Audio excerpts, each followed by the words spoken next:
সন্দেশখালীর মহিলাদের হাতিয়ার করেও সেভাবে ঝাড়গ্রামে প্রচারে সাড়া পাচ্ছে না বিজেপি।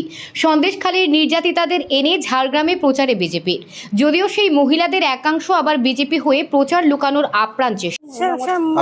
মহিলা মোর্চার মেয়েরা সেখানে নিয়ে বসেছে, আমাদের কাছে আমাদের দুঃখের কথা জানতে চেয়েছে।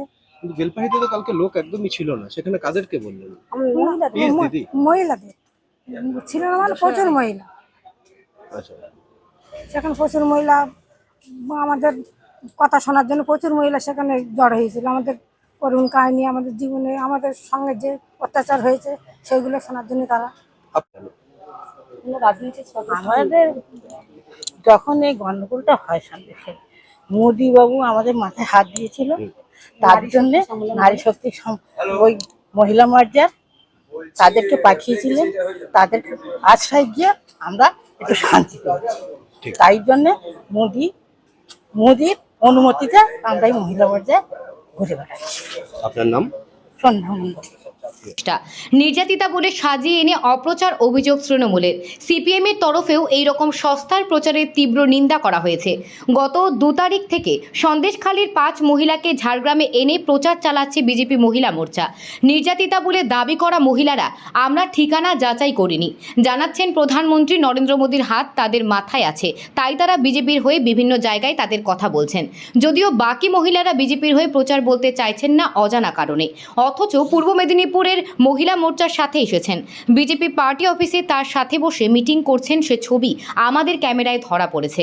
পার্টি অফিসে খাওয়া দাওয়া করার পরও তাদের কয়েকজনের দাবি তারা বিজেপির হয়ে প্রচার করছেন না। এই মহিলাদের সাথে নিয়ে প্রার্থী বিভিন্ন জায়গায় ঘুরলেও সেভাবে সাড়া পাচ্ছেন না। এখানকার মহিলারা দিদির সাথে আছেন, এই সব প্রচার করে কোনো লাভ হবে না, দাবি তৃণমূলের জেলা কমিটির সদস্য রেখা সরকার। সেই জন্য মহিলাদের নিয়ে আসা হয়েছে। যদি নিয়ে আসা হয়েছে, এরা পার্টি অফিসে কেন বসে থাকছে, বিজেপির গাড়িতে ঘুরছে, এইভাবে প্রচার করে কোনো লাভ নেই। আর এই জঙ্গলমহলের কোনো মহিলাকেও তারা প্রভাবিত করতে পারবে না। কেন এই যে এরা যে এদের দুঃখের কথা বলছে, তাতেও এখানকার মহিলা না, আদৌ সন্দেশখালীতে কোনো দুঃখজনক ঘটনা ঘটেনি। এটা আমরা সবাই সোশ্যাল মিডিয়ায় দেখছি, বিভিন্ন সংবাদ মাধ্যমে দেখছি।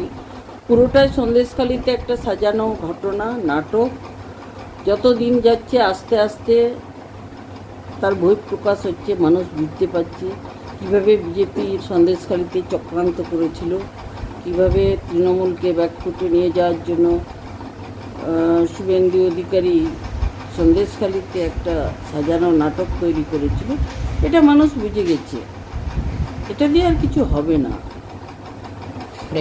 বিজেপির প্রচারে সেরকম ভিড়ও লক্ষ্য করা যাচ্ছে না, মানুষ তাদের সাথে নেই, তাই ঝাড়গ্রামে সন্দেশখালীকে হাতিয়ার করতে হচ্ছে বিজেপিকে। বক্তব্য সিপিএম এর ঝাড়গ্রাম জেলা সম্পাদক প্রদীপ সরকার। ইলেকশনের মুখে এই ধরনের প্রচারে আমরা খুব একটা আগ্রহী নই, আমরা এই ধরনের পছন্দ করি। আমাদের যেটা বক্তব্য, তৃণমূলের এগেনস্টে বিজেপি যদি সত্যি লড়াইয়ে থাকতে চায় বা মানুষজনকে সংঘবদ্ধ করতে চায়, তাহলে অনেক ইস্যু আছে। আমাদের ঝাড়গ্রাম জেলাতে অনেকগুলো ইস্যু আছে, এবং তারা যে বলে বেশিরভাগ জনগণের স্বার্থে যে এই দলটা কাজ করে না, বিজেপি নিজেও করে না, সেটাকে ঘুরিয়ে দেওয়ার জন্যই তারা এই ধরনের একটা বন্দোবস্ত করেছে, যাতে মানুষজনের দৃষ্টিভঙ্গিটা বা মুখটাকে অন্যদিকে ঘুরিয়ে দেওয়া যায়।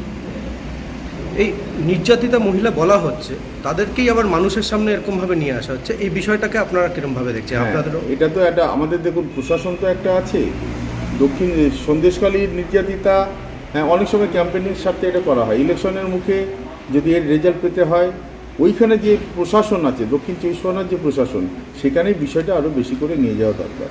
চারদিকে ঘুরিয়ে এটা রাজনৈতিক ফায়দা তোলারই চেষ্টা হচ্ছে। হ্যাঁ, তৃণমূলের এগেনস্টে লড়াইকে শক্তিশালী করার জন্য যদি কাজ করতে পারতো হতো, কিন্তু আমার মনে হয় না এই ধরনের কাজে কোনো ফায়দা আছে। ঝাড়গ্রামে জঙ্গলমহলে যা ক্যারেক্টার বা যা পরিবেশ, সেখানে এই রকম প্রচার কি কোনো কাজে লাগবে বলে আপনারা মনে করেন? হ্যাঁ, গিমিক একটা তো কিছু মানুষজনকে ভুল বোঝাতে সাহায্য করে, তবে আমরা বলবো যে জনগণকে সবাইকে বলবো যে এদেরকেও চিনে নিতে হবে। হ্যাঁ, এরা তো মুখোশের আড়ালে কাজ করতে চাইছে। আমরা মুখোশ, কোনটা মুখ কোনটা মুখোশ, সেটা জনগণকে বোঝানোর দায়িত্বটা আমরা লাল ঝান্ডা পার্টি তারা নিচ্ছি, আমরা সেটাই করব। আপনার নামটা কাহিনী?